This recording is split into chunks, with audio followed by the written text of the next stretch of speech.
staying at the first landing resort. I'm really glad I gave myself a couple of extra days in Fiji to decompress after the adventure that I just had. In this video, I will share with you my experience as a crew member on a Mahina Expedition.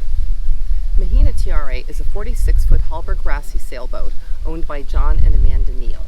John and Amanda take 6 people at a time on their boat, sailing on excursions all over the world for the purpose of teaching people offshore cruising skills. My leg was a 15-day sail from Samoa to Fiji with stops at various remote islands along the way. It was the adventure of a lifetime. It involved some of the roughest sailing that I've ever done and some of the most challenging conditions that I've ever experienced. It was not easy. It was not a vacation. There were times when I wasn't sure I was going to get it to the end, but I did. I think of it now as sort of a cruising boot camp. I got broken down and rebuilt as a true blue water cruiser. I came on this journey because I knew I still had much to learn before Charlie and I began our own cruising adventure. I needed to fill in the gaps in my knowledge and skills as a sailor. What I came away with was a better understanding of what cruising really is, and maybe more importantly, the confidence to know that I can do it. I learned a ton. I also, maybe more importantly, learned that there's still a lot that I need to learn, which I will once Charlie and I get out there on our own boat. So in this video, I will do my best to honestly share this experience so you can come along on this journey with me. My adventure started with a long flight from LA to Fiji, where I had a 7-hour layover, followed by a quick hop to Samoa. In Samoa, I stayed at a lovely resort, and no stay at a Polynesian resort would be complete without some Polynesian dancing.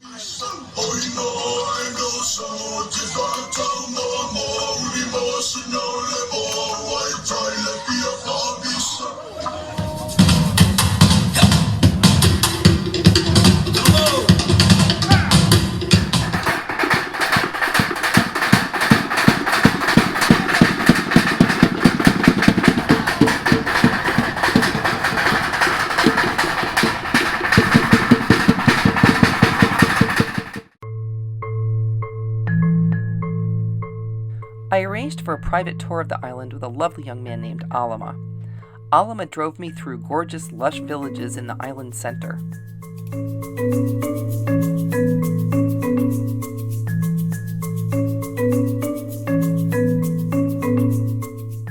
We stopped at several spectacular waterfalls. I've always loved waterfalls. And then he gave me a demonstration of how they make coconut cream in Samoa. Well, let's let him show you. My name is Alama. I would like to show you how to make the coconut demonstration. How to make in the coconut cream. It's a real Samoan coconut, fresh coconut cream.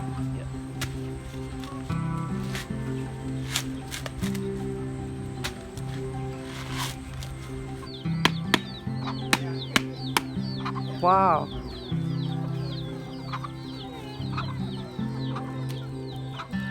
Look at all the critters. This is amazing. Just come and help me to chase the chicken and chase the cats. Go. Yes. It's very friendly. Hello, brother.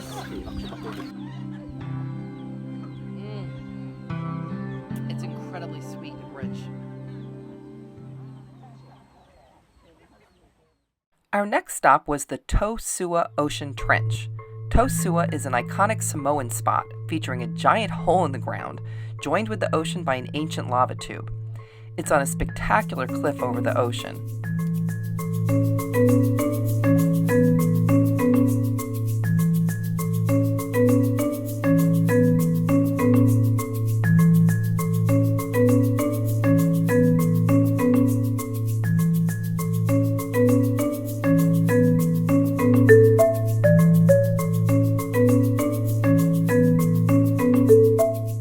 The only problem with Tōsua is the only way to get down to the clear turquoise water in the hole is to climb down this terrifying ladder. Well, terrifying to me anyway. That was absolutely, me too. I'm afraid of heights. And I'm more afraid of ladders than anything. I thought I'd be way worse than that. I'm shocked I got down as quickly as I did. But I saw all these people down here. I said, if they could do it, I can do it, damn it. I was holding on so tight and shaking. Me too. And sweat was dripping down, and oh my God. And I literally scraped the whole front of my legs. I was clinging to it so tightly. Wow. Oh, you can see light over here. Coming from another trench, I think. This is truly one of the most amazing things I've ever seen. I don't think I even have words to describe how freaking awesome this is. I cannot believe I came down that ladder. Cannot believe it. Going up it is going to be another experience, but look at, she is climbing up that thing like a freaking monkey.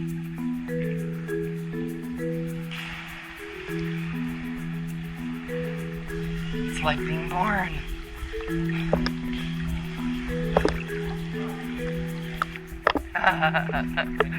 I did it. Oh, I did it. 1, 2, 3.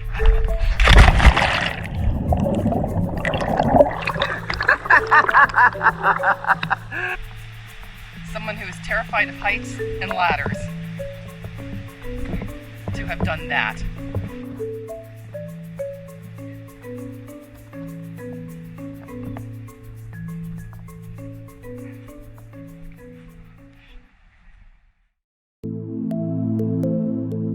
And then our expedition began.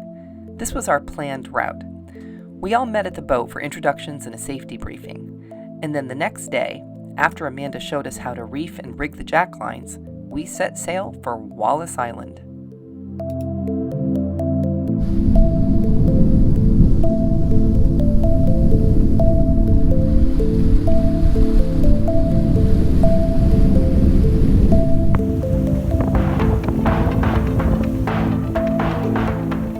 Classes started right away. Here we are going over weather faxes. To give you an idea of the layout of the boat, here's the main salon, which is where Stuart and I slept. Here's the galley, where Amanda prepares fabulous meals. You eat very well on a Mahina Expedition, when you can eat. Behind the nav station is the aft cabin, where John and Amanda live. Stuart had the bench by the table, and my bunk was this settee. Forward are 2 cabins, the V berth where Jim and Michel slept, and a side berth with 2 bunks for Charles and Sandy. As the sun set, things started getting a bit rough out there. I'd put on a scopolamine patch, which worked great for me, but everyone else except for John and Amanda got seasick. Given that my bunk was in the main salon, it was pretty hard to sleep hearing all the retching all night long. Finally, we made it to Wallis Island.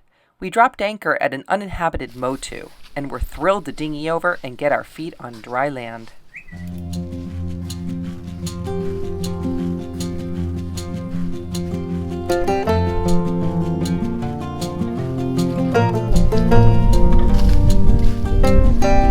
Apparently, something exciting is supposed to happen at the other end of this path. Guess I'm about to find out.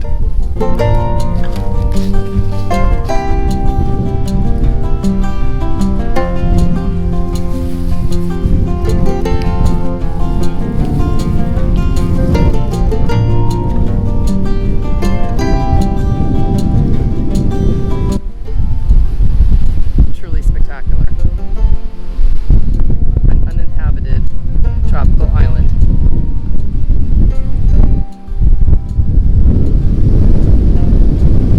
I mean, when you think about why we do this, this is pretty much it.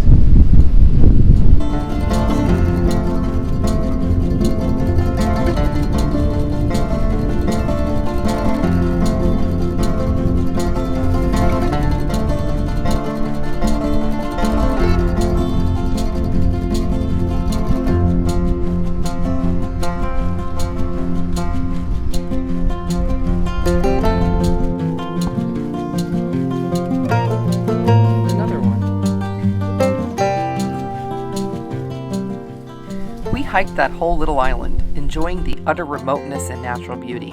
What a great start to our adventure. And then back to the boat for more lessons.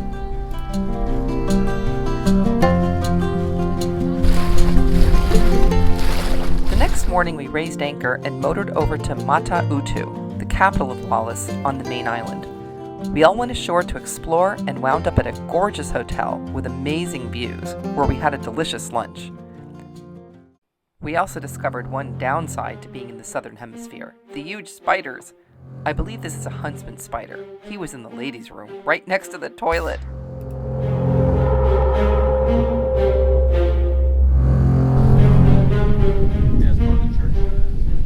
Here we are wandering around Wallis Island after having a phenomenal lunch at a beautiful hotel overlooking the palm trees. And they just rang the bell for something going on at church. They have this beautiful church, biggest building in the whole island. Everything else is small buildings and thatch roof huts. And this is the first real rain we've experienced.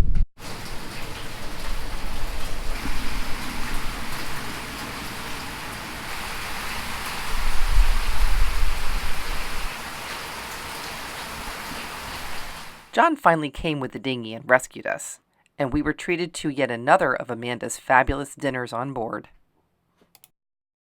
The next morning we departed for our 3-day passage to Savu Savu in Fiji. We got hit with a storm which had not appeared in the forecast, and we did consider not leaving, but we had a schedule to keep, and we did come on this journey to test ourselves in rough conditions, so we set sail in a driving rain.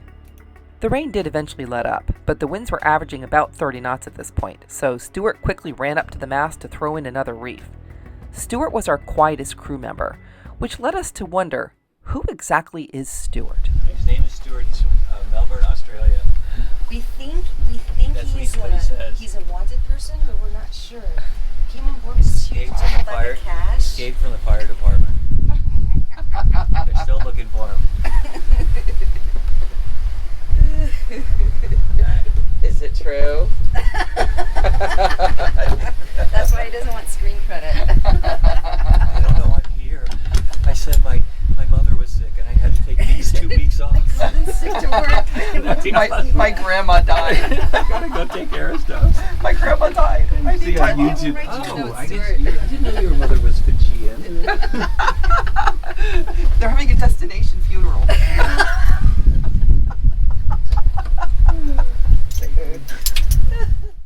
That night, things started getting difficult. We encountered several squalls and some pretty rough seas, 9 to 12 feet at some points. Spending so much time down below doing navigation and weather, my patch failed completely, and now I was seasick too.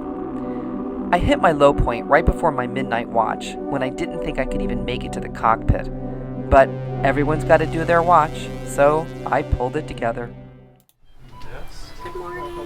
How you feeling today? Feeling wonderful. Heading up to my 8 a.m. watch duty. Woohoo! Gotta keep the watch. Gotta keep the watch. 8 more minutes. We count down every second. Exactly. On the way. Notice that nothing changed. So, you should join us upstairs. Okay. All right. Everything stays the same. And this is how they feed us in the morning. We've got fresh French baguettes made into French toast. And we have real maple syrup. Okay. Here comes Jim, a little bleary, but he heard there was breakfast, so he's out of bed. Drug them out. It's gonna be worth it, babe. They do feed us well.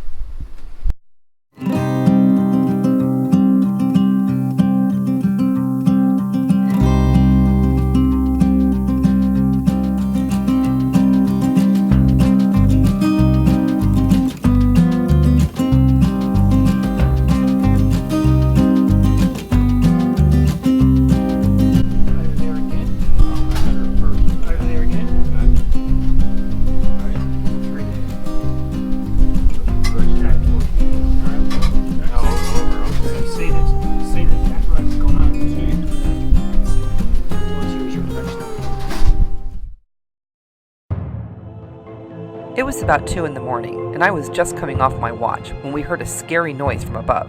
We looked up and saw a rope swinging wildly, whipping around and slamming into the mainsail.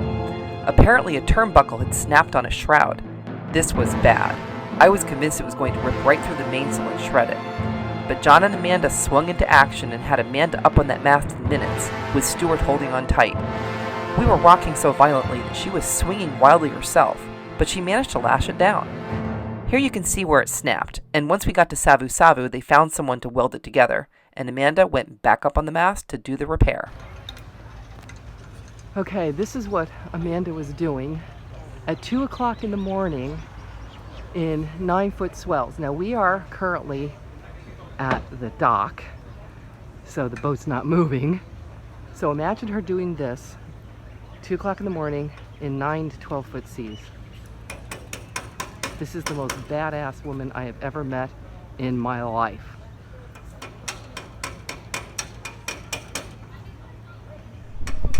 And we are in Fiji.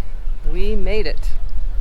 And it is just beautiful. Hot, but I'm really glad we're here because it was kind of a rough passage. The first couple of days were vicious. We left in a major storm, pouring rain, and several of us were not feeling very well, including me. So I did, in fact, have my first bout of seasickness on this trip, and I hope it's my last. But we are here now, and it's spectacular. Unfortunately, this was also the place where Sandy had to leave us due to a family emergency. I know Charles was bummed, and I was really disappointed because Sandy and I had really bonded. You get to know people pretty well, living in such close quarters for a week at sea. In Savu Savu, we had some free time to explore the city, and then it was time to celebrate our successful crossing. We got all gussied up and had a great dinner at the captain's table at the marina. Good food, great conversation, and fascinating stories from John and Amanda. Bring one back to you. I thought you had a work. I know. Wow, Jim. Looking pretty good.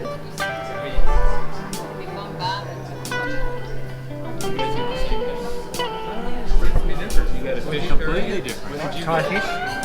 Oh, the Thai fish. That is The fish of the day. That is a work of art. That is food made into art. Yellowfin tuna. All this veggies. Shoot, now I'm hungry. I only ordered an appetizer. And there's my dinner. I got New Zealand mussels. Did. It's different than any Bombay dal I've ever. It's not definitely not like the dal that I make. So now I'm gonna have to live up to that. I know. That's what I thought. Like that. Meanwhile, Amanda had met some local ladies, and they invited us gals to go out dancing with them. This wonderful gentleman was a bouncer at one of the bars, and he watched over us to make sure none of the local gents tried to get too frisky with us.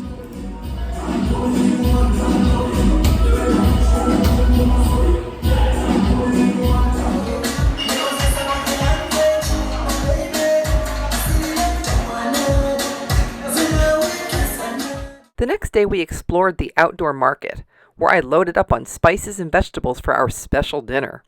Amanda was letting me in the galley. I prepared my famous lentils recipe, and Amanda made a fish curry to go with it.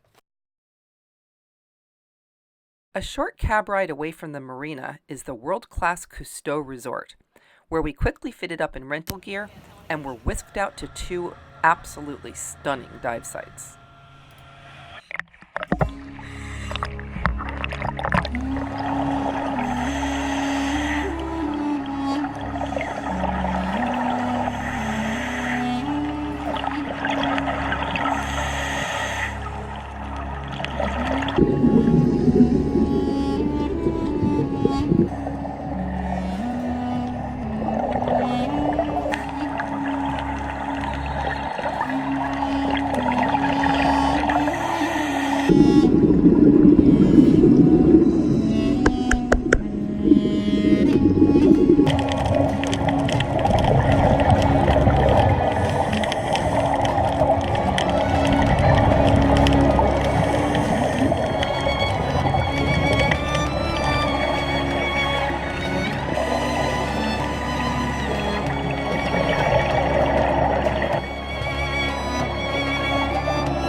That night we enjoyed a brilliant sunset, followed by a full moon, and then we had an early morning departure for Makogai Island.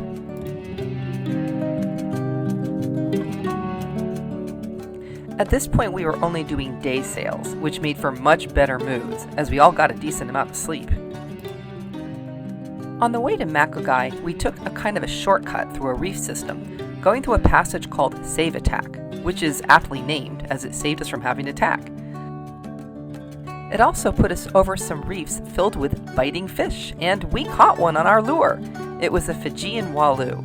Amanda knew I really wanted to learn how to fish, so she called me back to reel it in. She also taught me how to fillet it. Unfortunately, the hook caught her ankle when we swung the fish aboard, but John fixed her up. We ate that fish as sushi for dinner that night. It was yum. Here we are at Makogai Island in Fiji. It's a very small village that used to be a leper colony, and now it is a giant clam reserve or preserve or something like that. And it was almost wiped out by a cyclone recently, a few years ago, and families have just started moving back. They say there's about 15 families here now. And we met some of their children who came on our boat a little while ago, and now we're going to go ashore. I see some kids running around up there. We're going to go ashore, and they're going to do the suva ceremony, or the kava ceremony. And we have supplies to bring to them, rice and some canned beef. We dinghied ashore and got a brief tour from the local tribal chief of the cemetery where many of the lepers were buried, as well as the nuns who cared for them. Then we were shown the turtle hatchery, which is doing great work for these endangered critters.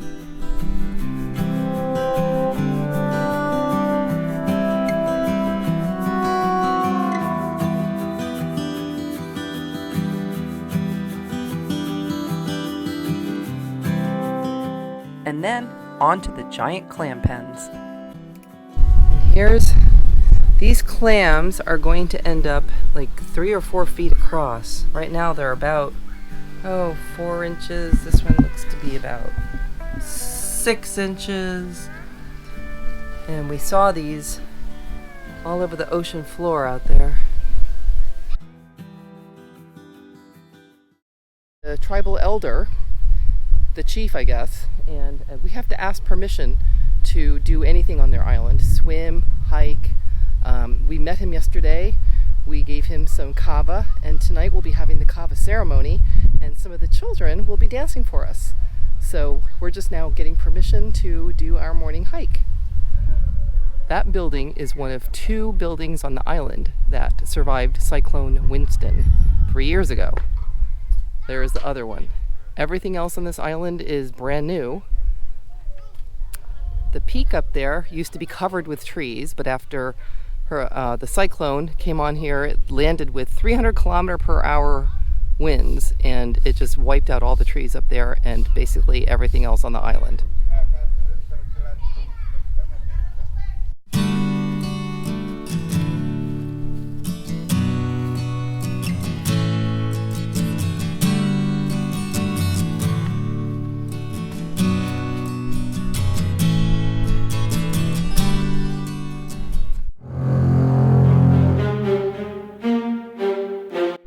So we're just cranking along here, hiking, and all of a sudden, we see this. That is one big ass spider. Jesus! Ah! Okay, it's a good thing the camera wasn't on when I first saw that thing, because there were some words coming out of my mouth that I probably don't want on YouTube.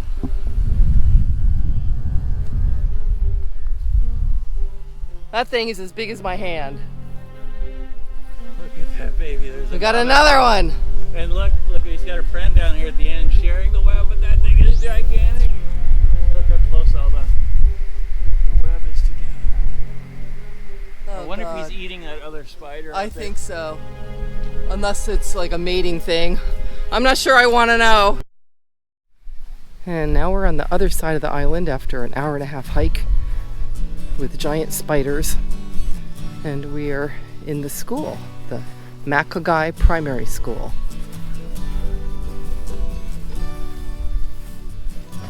But we teach all the subjects. Math, English. Hula! Ah, you walk down all the way. Oh, not so far. 5 kilometers down. Uh-oh. Really? Good. Yes, I remember you. Yeah, I've been here. Yeah, several times. I got for 6 years. Why?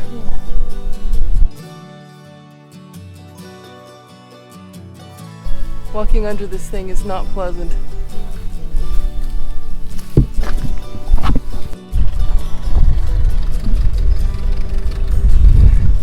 This is the ricketiest ladder I've ever been on.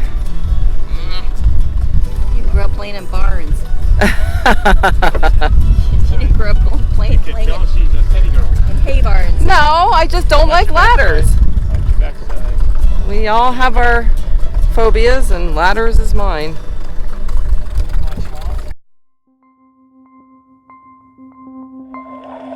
And now you get to see the result of their efforts in breeding giant clams.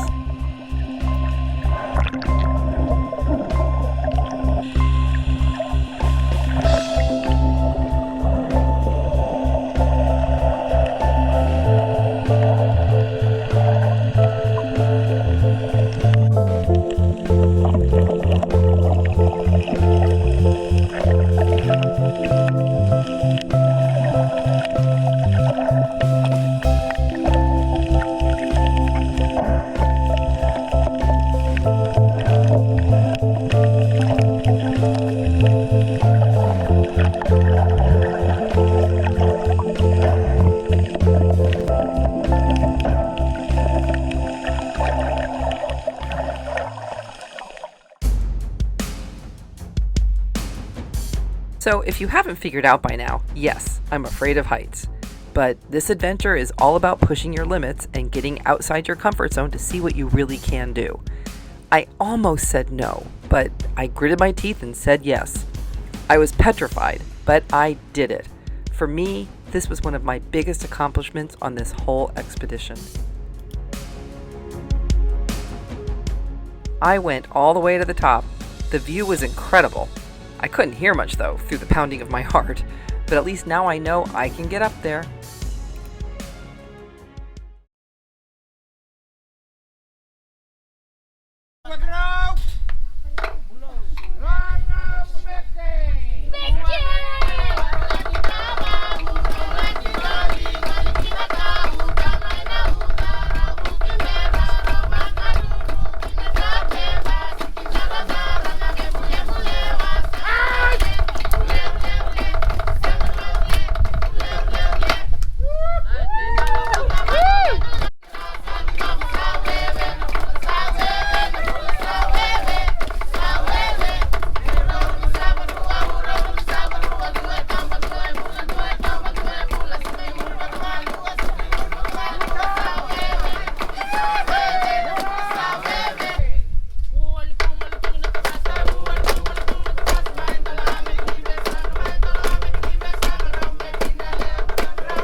Bye-bye! And as the children of Makogai headed back to their village on the other side of the island, I reflected on what a life-changing experience this had been. This is why I want to go cruising. This. Next morning, we had a short hop over to Voli Voli, where we enjoyed cocktails and appetizers at the resort there. From there, it was just one more day sail, and we were at Vuda Marina, our final destination. And we were done! We finished! Time for our graduation dinner at the first landing resort. We had the unique pleasure of being joined by Amanda's parents, who had flown in from New Zealand to see their world-traveling daughter. Okay. We want any evidence of himself here. We're never here. You were never here. And of course, it wouldn't be a Polynesian resort without some Polynesian dancing.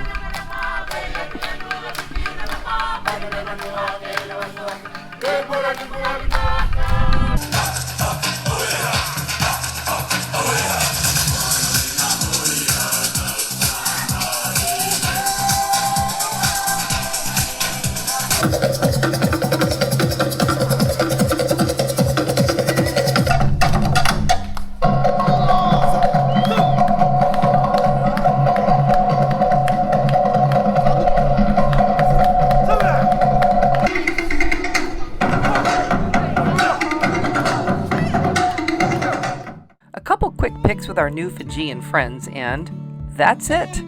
We are officially Mahina graduates. I don't think I mentioned this earlier, but Amanda was one of the crew members on Maiden, the first boat with an all-female crew that raced the Whitbread Round the World race. There's a documentary about this in the theaters right now. You should see it.